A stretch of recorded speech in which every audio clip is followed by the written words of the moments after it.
Alors parfois c'est aussi un peu compliqué quand on est grand-parent parce que voilà, on garde son petit-fils ou sa petite-fille et puis il a pris la trottinette que je lui avais glissée sous le sapin et il a renversé le voisin. Là je me tourne vers l'avocat parce que le voisin il n'est pas content du tout, il se retrouve à l'hôpital, qui est responsable et comment ça se passe? Parce que les parents sont à l'autre bout de la planète et je ne peux pas les appeler. Maître Fabien Kovac. Alors déjà, un qui est responsable, ce sont les parents. S'ils ne sont pas séparés, ce sont les deux parents. C'est d'ailleurs pour ça qu'on souscrit une assurance responsabilité civile qui couvre aussi les agissements des enfants, puisque le Code civil prévoit qu'on est présumé responsable de tous les désagréments que votre enfant pourrait faire subir à autrui. Oui, alors vous avez bien compris la nuance. Les parents sont à l'autre bout de la planète. Ça change Moi, rien. je suis le grand-père.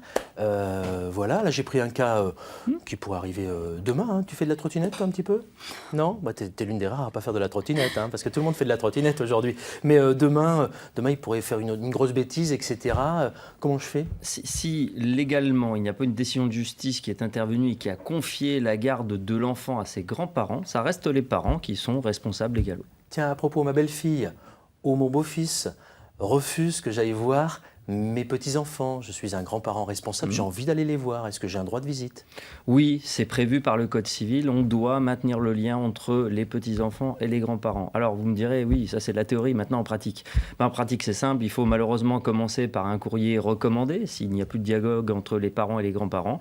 Et puis après, c'est une procédure devant le tribunal de grande instance. Malheureusement, c'est une procédure qui dure à peu près 1 an. Allez, on est dans des cas extrêmes, hein, mais je crois que c'est ça aussi la vie. Bien ça sûr. arrive aussi de malheureusement passer de l'autre côté, comme on dit, hein, parce que la vie c'est aussi la mort. Si les parents ne sont plus là, est-ce que c'est obligatoirement les grands-parents qui auront la garde des petits-enfants? Alors, pas nécessairement, mais si les liens existaient déjà avant le décès des parents, effectivement, le juge des enfants, qui est le gardien de la sécurité des enfants, peut confier à ce tiers digne de confiance la garde des petits-enfants. Et ça arrive effectivement fréquemment. Est-ce que je peux déshériter mes petits-enfants ou à l'inverse les favoriser?